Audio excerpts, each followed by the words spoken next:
সাংসদ পরিমল শুক্লবৈদ্যের হাত ধরে চন্দ্রনাথপুর রেলওয়ে স্টেশনে শিলচর রঙ্গিয়া ও আগরতলা হামসফর এক্সপ্রেসের নতুন স্টপেজের সূচনা হলো। শনিবার দীর্ঘ প্রতীক্ষার অবসান ঘটিয়ে চন্দ্রনাথপুর রেলওয়ে স্টেশনে দুইটি গুরুত্বপূর্ণ ট্রেনের নতুন স্টপেজ চালু করা হয়েছে।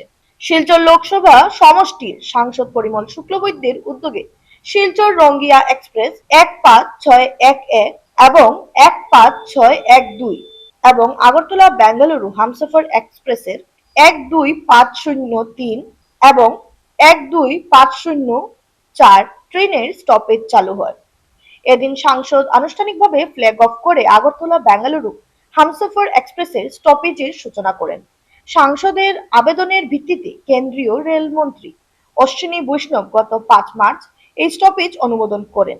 এর পরিপ্রেক্ষিতে রেল কর্তৃপক্ষের উদ্যোগে শনিবার চন্দ্রনাথপুর রেলওয়ে স্টেশনে এক সংক্ষিপ্ত অনুষ্ঠানের মাধ্যমে স্টপেজ চালু করা হয়।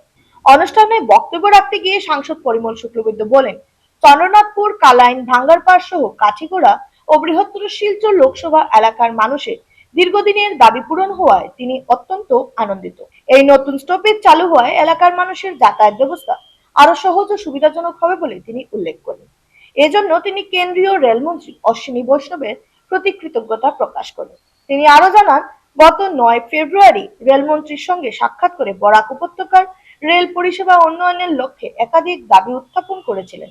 এর মধ্যে চন্দ্রনাথপুর স্টেশনে এই দুই ট্রেনের স্টপেজ চালুর দাবি ছিল অন্যতম। এদিকে নতুন স্টপেজ চালু হওয়ায় চন্দ্রনাথপুর এলাকার সাধারণ মানুষ সন্তোষ প্রকাশ করেছেন এবং এই উদ্যোগের জন্য সাংসদকে ধন্যবাদ জানিয়েছেন। অনুষ্ঠানে বদরপুর রেলওয়ের জংশনের আধিকারিক, চন্দ্রনাথপুর রেলওয়ে স্টেশনের সুপারিনটেন্ডেন্ট, স্থানীয় জেলা পরিষদ সদস্যা পম্পি দাস, কালাইন মন্ডল বিজেপির সভাপতি নিত্যগোপাল দাস, মিমো দাস সহ অন্যান্য বিশিষ্ট ব্যক্তিরা উপস্থিত ছিলেন। এই সময়টা যদি একটুকুন আমরা সমাজের কাজে লাগাতে পারি, পরিবারের কাজে লাগাতে পারি, রাষ্ট্রের কাজে লাগাতে পারি, তো সব জায়গায় বিকশিত পরিবেশ আমরা তৈরি করতে পারবো। যার জন্য আজকের এই আনন্দ।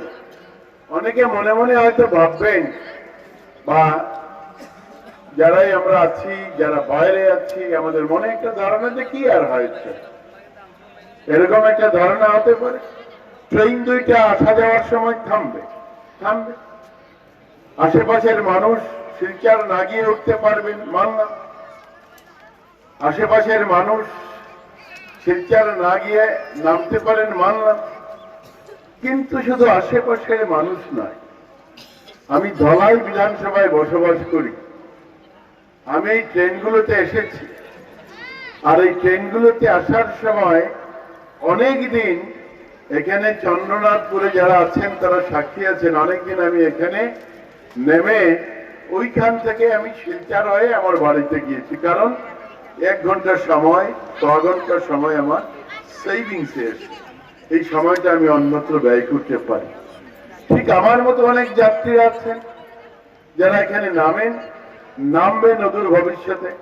কারণ এই ট্রেনগুলো এখানে স্টেশন ছিল না। এখানে বলেছেন, মিতুদা বলেছেন যে আমরা এক সময় রোড সেফটির জন্য আমরা চন্দ্রনাথপুরে এসেছি। চন্দ্রনাথপুরের অনেক বন্ধুরা বারংবার বলেছেন যে দাদা যদি পারেন রেলমন্ত্রীর সঙ্গে কথা বলে যদি এখানে ট্রেনগুলো স্টপেজ করা যায়, তাহলে শুধু আমাদের ব্যক্তিগত লাভ নয়, যারা এই যানবাহন পরিচালনা করে কোনো না কোনো জায়গায় তাদেরও লাভ হবে। আমি ওই দিন আপনাদেরকে বলেছিলাম, হয়তো আপনাদের মনে আছে, যে সমগ্র কাছাড়ের রেলের উন্নয়নের ব্যাপারে কিছু প্রয়োজনীয় কথা নিয়ে আমি 2-1 দিনের মধ্যে দিল্লি যাচ্ছি, ওইখানে আলোচনা করব।